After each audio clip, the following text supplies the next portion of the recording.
کو برقرار رکھتے ہوئے اگر ہم یہاں سے جاتے ہیں تو آپ کا یہ کام کیا ہے کہ لوگوں پر اثر ہوگا اور کہے گا بابو تم کس مدرسے سے آئے ہو، کون سے مدرسے میں پڑھتے ہو؟ میں فلانا مدرسے میں پڑھتا ہوں۔ میرے محترم میرے عزیز طلبا، آپ کی تعریف ہوگی جب آپ کو پوچھا جائے گا کس کے بیٹے ہو،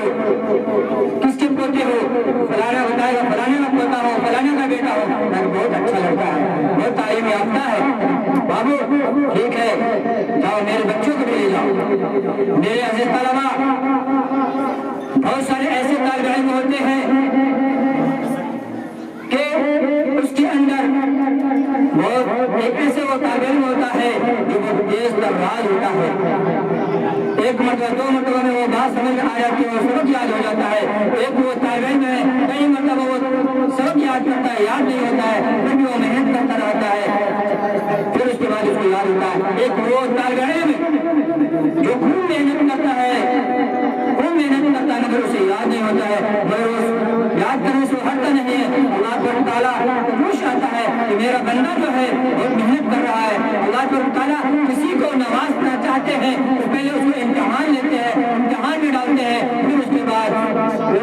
اس کا ذہن کو کھول دیتے ہیں۔ میرے محترم میرے عزیز طلبا، اگر کوئی بچہ اگر کمزور ہے، اس کو اگر وہ حافظ قرآن ہو جائے، وہ پڑھ لے تو ہو سکتا ہے اس کی وجہ سے آپ کو نجات مل جائے۔ اگر آپ کی پریشانی کی وجہ سے اس کو پریشان کر کے اگر وہ بھاگ گیا تو اللہ تعالیٰ کے نزدیک ہم لوگوں کی قدر ہوگی کہ انہوں نے بھگایا، کہا کہ نہ معلوم وہ بچہ حافظ قرآن ہوتا یا عالم ہوتا یا مفتی ہوتا یا قاضی ہوتا، اللہ تعالیٰ کے پاس وہ جا کر گواہی دیں گے کہ فلانا بندہ فلانا طالب علم مجھے بھگایا، مجھے پریشان کیا، جس کی وجہ سے میں یہاں سے چلا گیا۔ میرے محترم میرے عزیز طلبا، میں وہاں کیا جواب دوں گا؟ ہو سکتا ہے وہ بچہ شرابی بن جائے، ہو سکتا ہے وہ بچہ جواری بن جائے، ہو سکتا ہے وہ بچہ نشہ باز بن جائے، اللہ تعالیٰ کے نزدیک کیا ہم مجھے کریں؟ میرے عزیز طلبا، ہم اس چیز کو غور کریں، کہاں جائے اپنے ماں باپ کو احترام کرے اور نماز پڑھے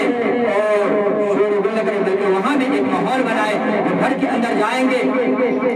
ایک وقت متعین کریں گے فلانا وقت میں پڑھنا ہے، جب گھر کے اندر داخل ہوں گے تو سلام کرنا ہے، جب جائیں گے تو اپنے ساتھیوں سے محبت کے ساتھ ہیں۔ تو میرے عزیز طلبا، زیادہ بات نہ کرتے ہوئے وقت کی قلت ہوتے ہوئے میں آپ سے یہی درخواست کرتا ہوں، جو اپنے استادوں کو بھی یاد کرنا ہے، یہ نہیں کہ ہم پڑھ لیا اور چلے گئے، جب تک سانس رہے استادوں کی دعا کرتے رہے اور اپنے لیے بھی دعا کرتے رہے۔ اللہ تعالیٰ سے دعا ہے کہ اللہ تعالیٰ ہم لوگوں کو پڑھنے اور سننے سے زیادہ عمل کرنے کی توفیق عطا فرمائے۔